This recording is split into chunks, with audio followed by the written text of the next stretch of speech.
أعوذ بالله من الشيطان الرجيم. بسم الله الرحمن الرحيم. الحمد لله رب العالمين، والصلاة والسلام على أشرف الأنبياء والمرسلين، أما بعد. أعوذ بالله من الشيطان الرجيم من همزه ونفخه ونفثه. بسم الله الرحمن الرحيم.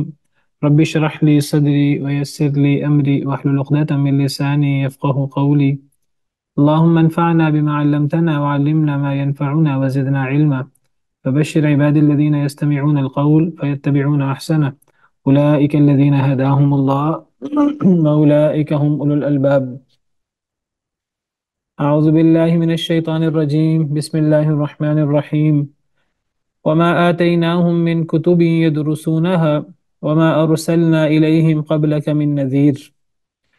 وما آتيناهم اور نہیں ہم نے دی ان کو من کتب کتابیں یدرسونها جنہیں وہ پڑھتے ہوں. وما ارسلنا الیہم اور نہیں ہم نے بھیجا الیہم ان کی طرف قبل کا آپ سے پہلے من نذیر کوئی ڈرانے والا. پچھلی آیت کریمہ سے پچھلی آیات سے کفار اور کفار مشرکین کی شرکیہ اعمال اور ان کا اللہ کے علاوہ فرشتوں کو دیگر اللہ کی مخلوق کو اللہ کے بندوں کو معبود بنانا اور اس کا رد ہم پڑھ رہے ہیں. اللہ تعالیٰ نے فرمایا کہ قیامت کے دن اللہ تعالیٰ سب کو اکٹھا کریں گے اور اللہ فرشتوں سے کہیں گے کہ کیا یہ مشرکین تمہاری عبادت کرتے تھے؟ فرشتے انکار کر دیں گے.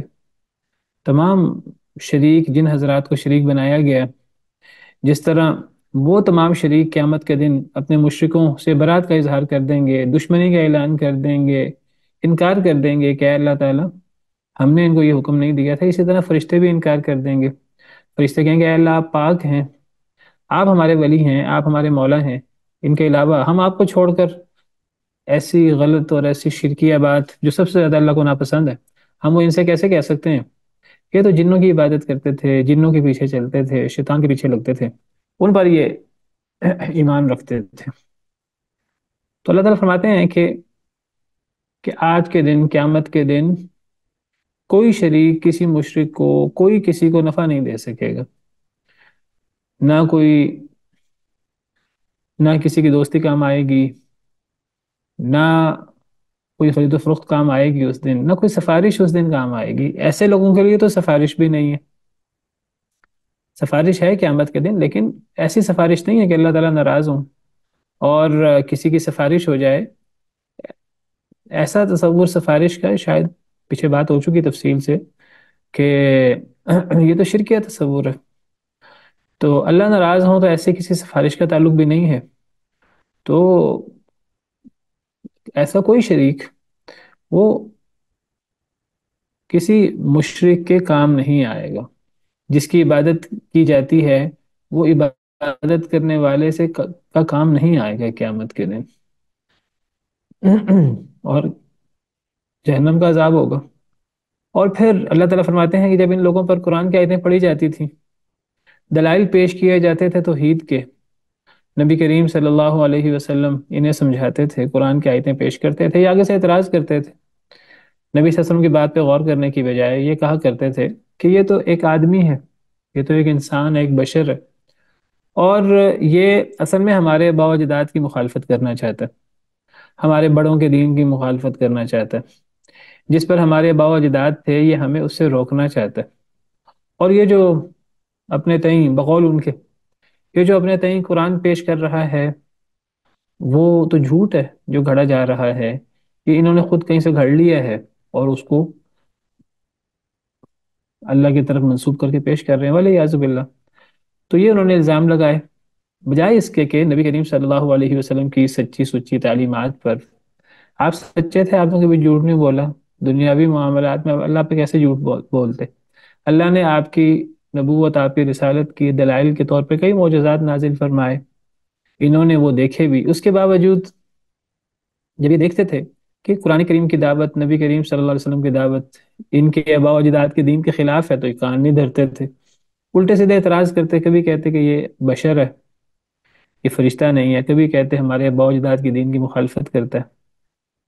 نبی صلی اللہ علیہ وسلم پر اترنے والی وحی کو کے بارے میں کہتے تھے، قرآن کے بارے میں، کہ یہ انہوں نے اپنے پاس سے گھڑ لیا، ولیعاذ باللہ۔ اور اللہ فرماتے ہیں کہ یہ کوئی نئی بات نہیں ہے جو مشرکین نے انکار کیا نبی کریم صلی اللہ علیہ وسلم کا، قرآن کا۔ ہمیشہ سے کفار، مشرکین اللہ کے نافرمان یہ کرتے رہے، جب بھی ان کے پاس حق آیا تو ہمیشہ اس کو جادو کہہ کر انکار کرتے رہے۔ تو یہ ہم نے پچھلے لیکچر میں پڑھا تھا۔ تو یہ کفار اور کفار کے طور طریقے اور ان کا رد چل رہا ہے۔ تو اللہ تعالیٰ فرماتے ہیں اسی بات کو آگے بڑھاتے ہوئے، وَمَا آتَيْنَاهُم مِّن كُتُبٍ يَدْرُسُونَهَا، اور نہیں ہم نے دی ان کو کتابیں جن سے وہ پڑھتے ہوں۔ کیا مطلب؟ کن کتابوں کی بات ہو رہی ہے؟ کن کتابوں کو پڑھنے کی بات ہو رہی ہے؟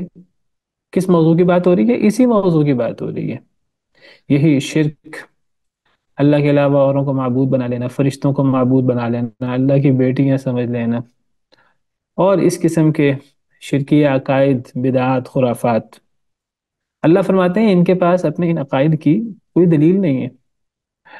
ہم نے انہیں کوئی کتاب نہیں دی قرآن سے پہلے کہ اس کتاب سے یہ کوئی اپنے شرکیہ اور بدی اور خرافاتی جو ان کے طور طریقے اور عقائد ہیں ان کی کوئی دلائل ہو۔ ان کے پاس کوئی ایسی کتاب نہیں ہے آسمان سے اتری ہوئی جس کتاب سے ان کے پاس دلیل ہو۔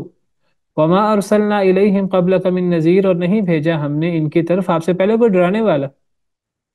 ان کے پاس آپ سے پہلے کوئی ڈرانے والا بھی نہیں آیا کہ اس نبی کی تعلیمات کی یہ پیروی کر رہے ہوں، اور اس نبی کی تعلیمات میں کچھ ایسا ہو کہ فرشتوں کو اللہ کی بیٹیاں سمجھ لینا چاہیے، ان کی ذات میں غلو کر کے انہیں اللہ کا شریک سمجھ لینا چاہیے، نبیوں کو، ولیوں کو اللہ کا شریک سمجھ لینا چاہیے، اور یہ جو الٹے سیدھے جانور ذبح کرتے تھے غیر اللہ کے نام، قسمیں کھاتے تھے غیر اللہ کی، دعائیں مانگتے تھے غیر اللہ کی، نظر و نیاز دیتے تھے غیر اللہ کی، بحیرہ، صاحبہ، وسیلہ، حام، اور یہ جو الٹے سیدھے سارے چکر بنا رکھے تھے انہوں نے۔ تو اللہ تعالیٰ فرماتے ہیں ان کے پاس اپنے ان خرافات کی کوئی دلیل کسی سابقہ آسمانی کتاب سے نہیں ہے، اور نہ ہی ان کے پاس ان اپنے بدی، شرکیہ، خرافات وغیرہ کی کوئی دلیل پرانے نبیوں کی تعلیمات سے ہے۔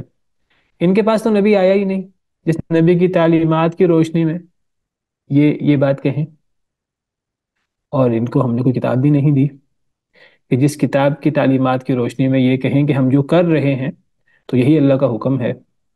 نہ ان کے پاس دلیل کے لیے نہ کوئی پرانی آسمانی کتاب سے کوئی دلیل ہے، اور نہ ان کے پاس دلیل کے لیے کسی پہلے آنے والے رسول کی کوئی تعلیمات سینہ بسینہ سند کے ساتھ ان تک پہنچی ہیں۔ تو نہ ان کے پاس کوئی دلیل قرآن سے ہوئی، کتاب سے ہوئی، نہ ان کے پاس کوئی دلیل وحی خفی سے ہوئی۔ تو یہ دو ہی دلیل ہیں۔ دلیل کی دو ہی قسمیں ہوتی ہیں۔ کیا دو قسمیں ہیں دلیل کی؟ یا وہ کتاب سے ہوتی ہے، یا وہ وحی خفی سے ہوتی ہے، یا وحی جلی سے ہوتی ہے، یا وحی خفی سے ہوتی ہے، یا اللہ کی کتاب ہوتی ہے، یہ نبی کا فرمان ہوتا ہے۔ نہ ان کے پاس اللہ کی کتاب سے کوئی دلیل ہے، کسی پرانی کتاب سے بھی کوئی دلیل نہیں ہے، اور نہ ان کے پاس کوئی نبی آیا اس نبی کی تعلیمات سینہ بسینہ سند تک ان تک پہنچی ہوں۔ تو دلیل دو چیزوں کی ہی ہو سکتی ہے، نہ کوئی عقلی دلیل ان کے پاس ہے۔ تو کیا پتہ لگا اس آیت کریمہ سے کہ دلیل کیا کیا ہوتی ہے؟ کیا پتہ لگا؟ کیا دو دلیلیں ہیں اور کیسے پتہ لگا؟ کون بتائے گا؟ آپ میں سے کوئی دہرا دے میری بات کو۔ جی شیخ صاحب، میں عرض کروں۔ جی جی۔